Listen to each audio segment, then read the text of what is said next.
you awake? I thought I heard you get up. Yeah, I'm awake. Sorry, I just can't sleep. Are you thinking about him? Yeah, a bit. Usually get back to sleep, my love. I'm fine. No, it's okay. What else is on your mind? I don't know. It seems weird, but I had one of the most vivid dreams of my life. I saw a fox on a snowy mountain, just looking confused and worried. Those eyes. I can't get those eyes out of my head. She was running in the windy snow, looking for something. Do you think it has to do with you and what's been going on? I don't know. It was just a dream, Rachel. They're not meant to make sense. A lot's happened the past couple days, that's all. Well, if you're not going to sleep anyway, you should tell me. I want to hear. All right.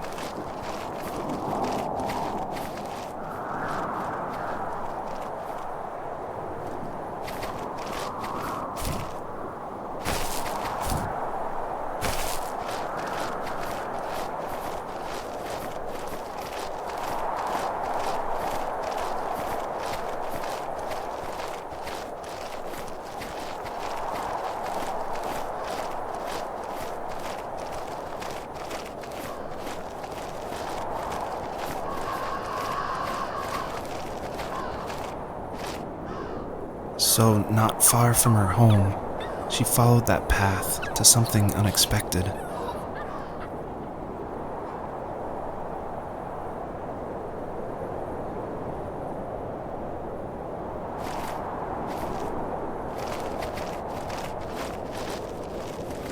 She couldn't stay, though.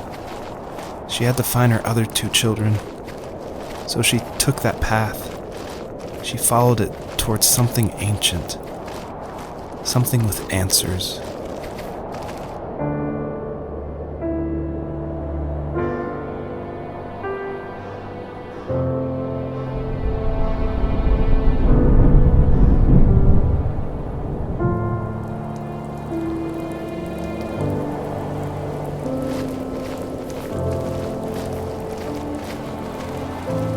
The fox looked high and low, searching for any sign of her cubs. Points of light showed the way to this ancient tree. It was as if each one had a story to tell, all their own. The land was trying to tell my story, too. I felt like I was right behind her the whole time.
those kids would leave me alone, but somehow they could tell I was different.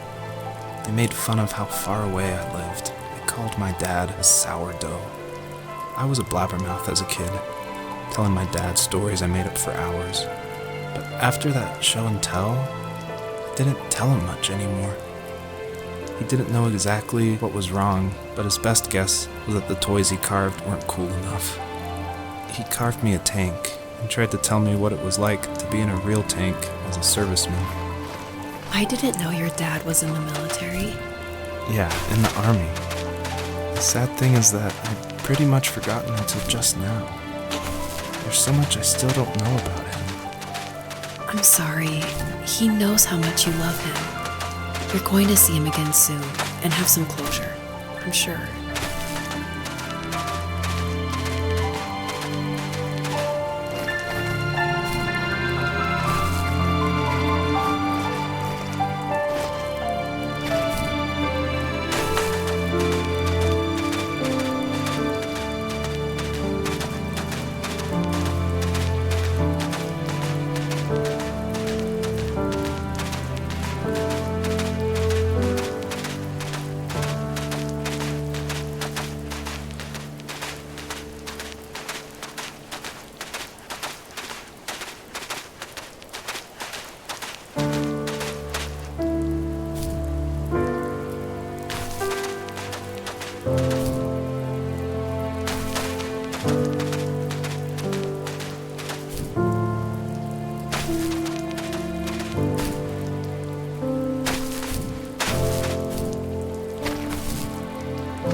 I asked myself, why talk to anybody anyway? Why bother when I'm happy by myself?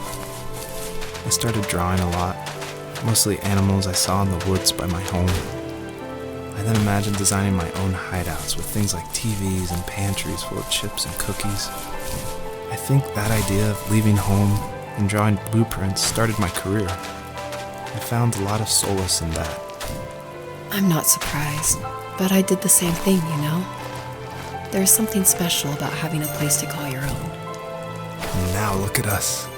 Well, if you count renting in an overpriced city. It's as close as we can get for now.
Do you remember what my dad did for a living?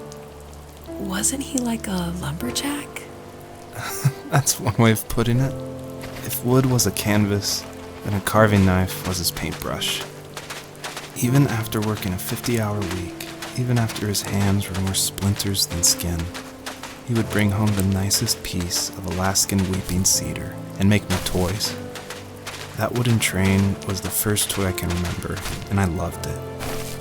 I just knew from a young age I was going to be a lumberjack, like my father.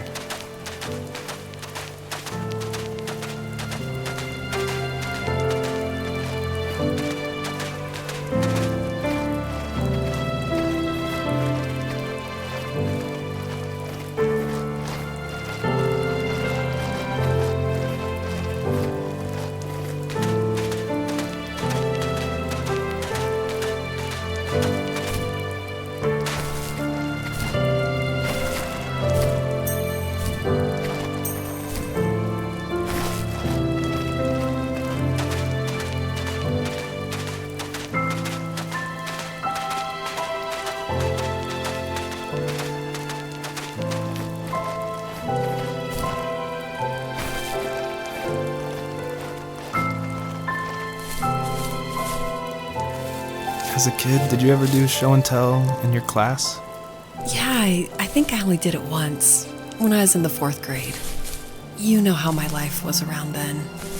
I wanted to show my class what helped pass the time and distracted me, so I brought a dozen paper cranes I had made. I think I told everyone how badly I wanted to be a bird and fly, embarrassingly enough. Don't be embarrassed. Every kid wants to fly. For me, it was another toy from my dad, a wooden boat. I remember guarding it so carefully in my hands as I walked into class.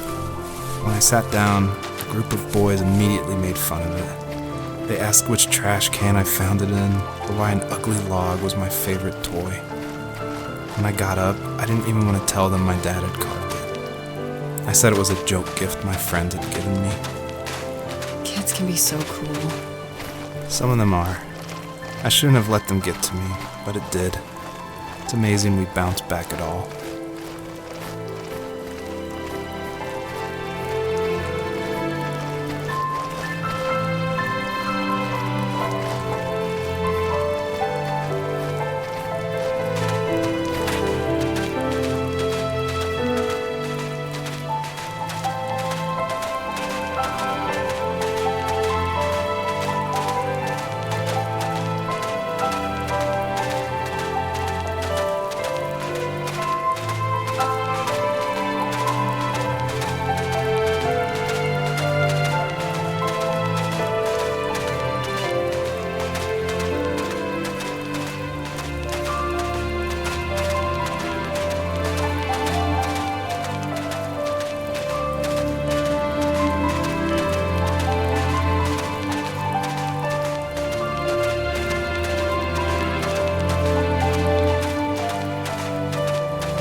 My teenage years were full of sketching, angst, and trouble. I wasn't popular or unpopular. Maybe just forgettable. I guess that gave me a sense of freedom, so I hung out with crazy kids, doing crazy things, even though I mostly just watched the chaos ensue. We did it all. Put fireworks in mailboxes, hide roadkill in people's garages, break windows of the barber shop in Anchorage. My dad was furious, but he was so busy working he couldn't do much to stop me from going out. I think being an adult means there's no one to stop you making hard decisions. He had to make a living, and he couldn't be in two places at once. Yeah, I realize that now. But at the time, I was sure he was more interested in growing his business than what was going on with me.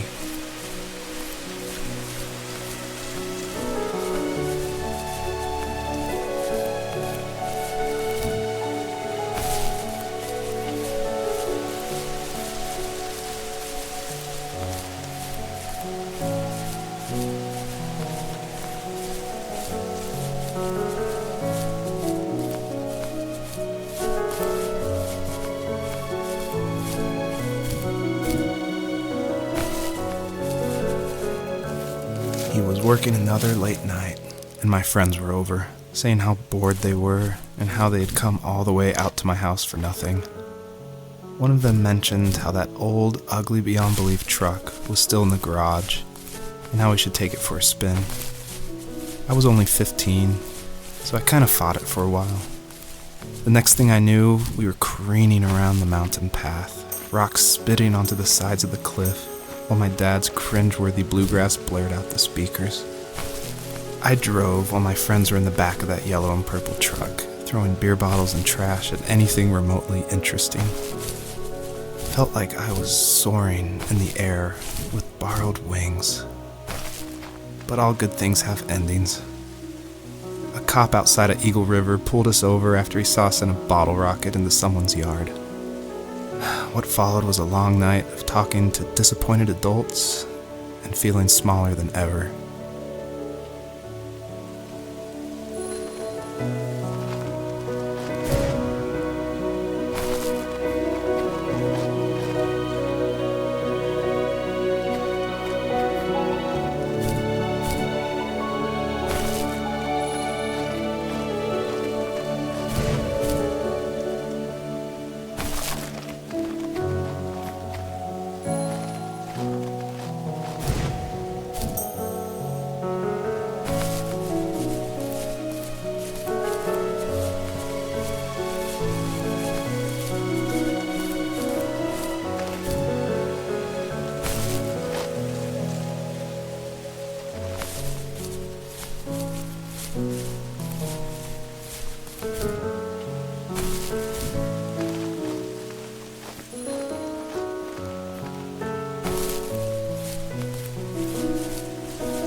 After he drove me home from the police station, I blew up at him, saying how I never wanted to be like him, how I was going to be someone and leave that hick icebox for good.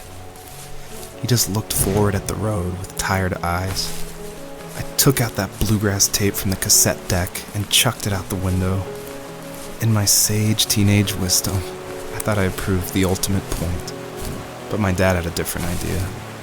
He slammed the brakes, slowly bowed his head while gripping the steering wheel, and finally looked at me. All he said, like it was a polite request, was, "Make this right." I sat there in silence, fuming, but I eventually got out and combed every square inch of the woods, muttering profanity after profanity. I found it 30 minutes later, near a small waterfall off the road. I went back to the truck, put the wet tape back in, and sure enough it worked. We didn't speak another word to each other the rest of the night. Wow, I knew you were a crazy teenager, but... It's hard to believe, isn't it? It surprises me too. It's like I didn't really know who that kid was back then. I bet my dad thought the same thing over and over. It's almost like he was saying, "Make this right," to himself, more than to me.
friends would laugh about that night and talk about how crazy it was, and I laughed along, pretending it didn't bother me.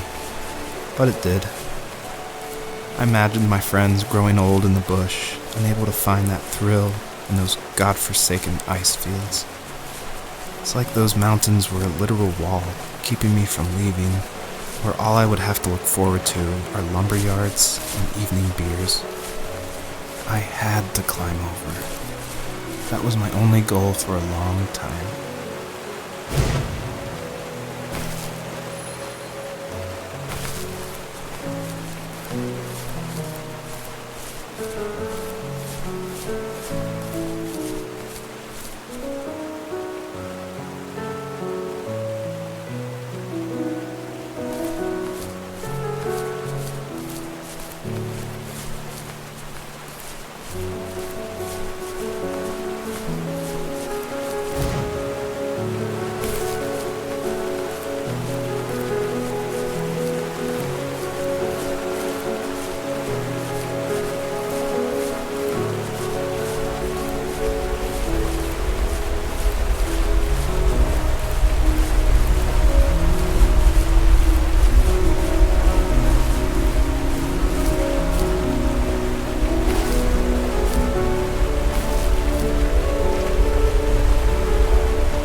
If there was some way I could take my love of drawing and turn it into a way of escape, nothing would make me happier. I wanted to create instead of tearing trees down. I wanted to move to the lower 48, not because I hated it there in Alaska, but I hated the idea of it. It's like all of that spite inside me had created this monster which followed me around my whole teenage years. I put so much energy into doing what others didn't expect of me. Why did I do that? There's one fact you're forgetting, though. If you didn't have that fire in you, we probably would have never met. You're absolutely right. Maybe the destination is all that matters in the end. But then why am I awake? Why am I seeing this fox go on her journey? And why can't I stop thinking about my dad?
On our property, there were old abandoned pieces of a shed and car long left unused. I used to ask him all the time who those people were that left all this junk, and I'm sure he got so tired of hearing it that he made up some elaborate stories how a brown bear ate them and haunted the woods afterwards. What's funny is I think it made those people seem more real, growing up thinking they were still hanging out like they couldn't say goodbye. I used to tell my friends how I could swear I saw spirits move near the water, and that always freaked them out. I guess it didn't bother me, because the way I saw it, they were normal people with old cars and sheds, just trying to figure out how to survive and be happy in the middle of nowhere. It was a cool thought that they didn't want to leave, but I was a weird kid. Well, you had good company since those ghosts liked living in a place where they were brutally devoured.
Even at my most distant, at the times when I detested him the most, he kept reaching out. For a year straight, he asked me every week when we were going camping. I thought he was just dense. Eventually, to shut him up, I agreed. We carried out the worn lawn chairs from the garage and set up a cinder block campfire at the site we'd always used behind the house. We walked down the mountain path, talking in the warm sunshine we only got a couple months of the year. Those 3 obsidian rocks shimmered alongside the shore, almost like sparklers pressed against a dark window. I'll never forget that wet stone on my feet, or how those massive mountains looked even bigger in the lake's reflection. I felt small, but grateful. As the sun set, my dad found something I hadn't seen for a long time. The tree where I'd made my first carving when I was 6. I hadn't even carved it. My dad had helped me, but I still called it my tree.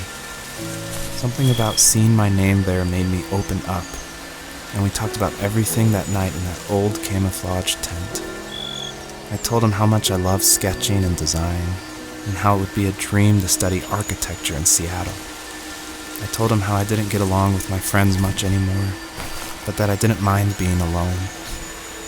He told me he was there for me, and he joked that if all he had to do was write my name on a tree to finally get me to talk, he would have left me carved logs with novels on them in front of my room every morning. I don't know why it took me that long to realize it, but it was then I knew how much he had sacrificed for me.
stood nearby, unfazed, like nothing was wrong.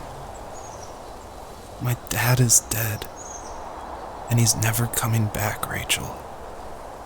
I can tell you these stories, but I can never reminisce with him again. He can never hold a grandchild that we'll probably never be able to have. I can never talk to him again, and I'll never be able to say I'm sorry for everything.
I need to go to bed.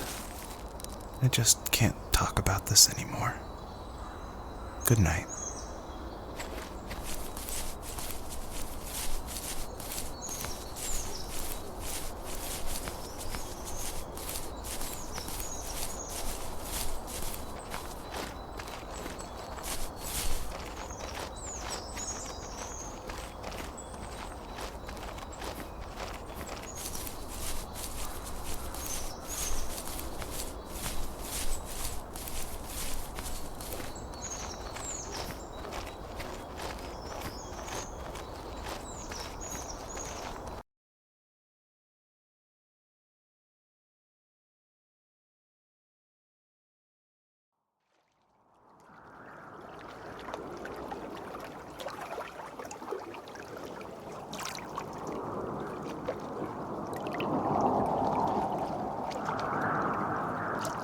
Joseph, you can't go to sleep feeling like this. I'm sorry for everything, and I know you need space, but I'm here for you. You don't need to feel so lost. Joseph, have I ever told you what my mother was like?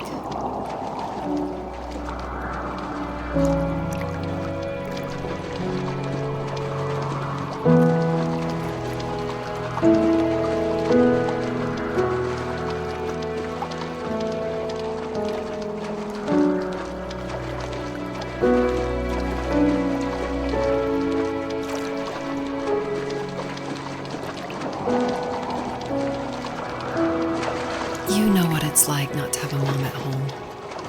And you know how hard that made my childhood.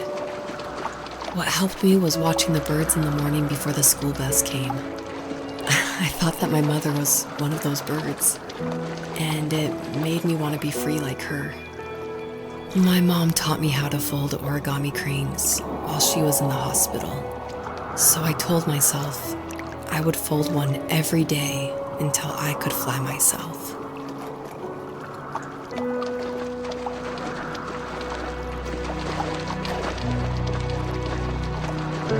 I think we both have always loved animals, and for me that love started with a dog.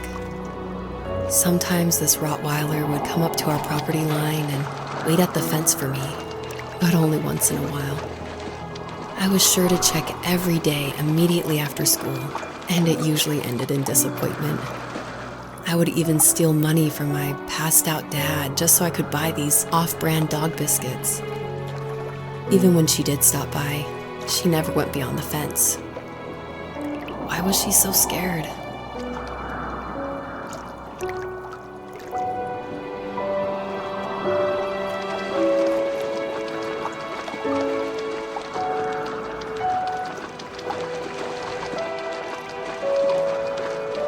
I think my dad was the opposite of your dad in almost every way, except he was in the military as well.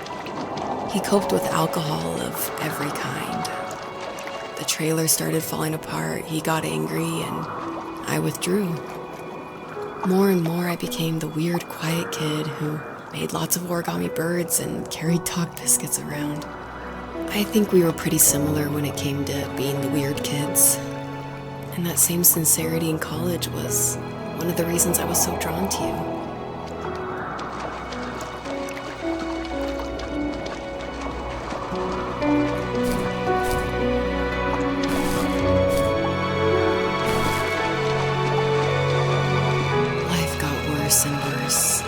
And at one point, I really didn't think I could survive another day with my soul still intact.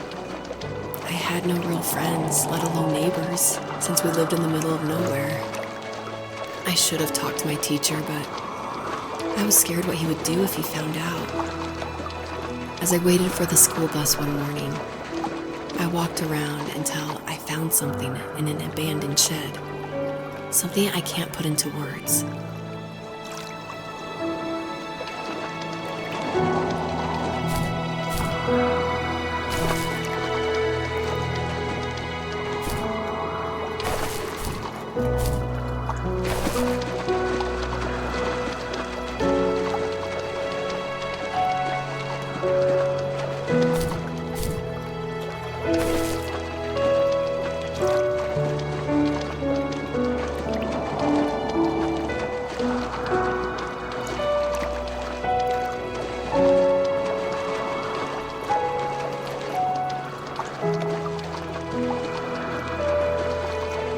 You have strength, Joseph, and you're not as alone as you think.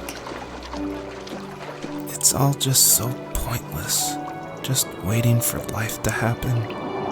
It's like having the home I always wanted is cursed out of my reach. The thought of being a parent myself, how could I do that when I couldn't even be a good son? I'm sorry, I know what you're saying. I just don't know how things will work out. These quiet hours will turn into years, and we'll wonder which roads passed us by. Then we'll forge a new road together. Besides, I discovered for myself that one fateful morning where any hopeful road leads to. There may be thorns and mist, but it always leads to the same thing. And what's that? Family. I'm so glad that you're part of my family, Rachel. And I'm glad you're part of mine.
The fox knew her last cub would be waiting for her at the first tree.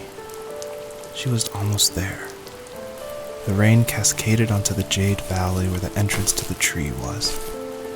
Life was protected there, because that's where life began. It was now only a mother and a daughter left. Items from my life still dotted the ground as she moved closer to her destination and destiny.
At the end of high school, I felt something I hadn't felt in a long time. Drive. I looked into the best architecture schools on the West Coast, then got a dose of reality when looking at other students' portfolios and the high cost of tuition.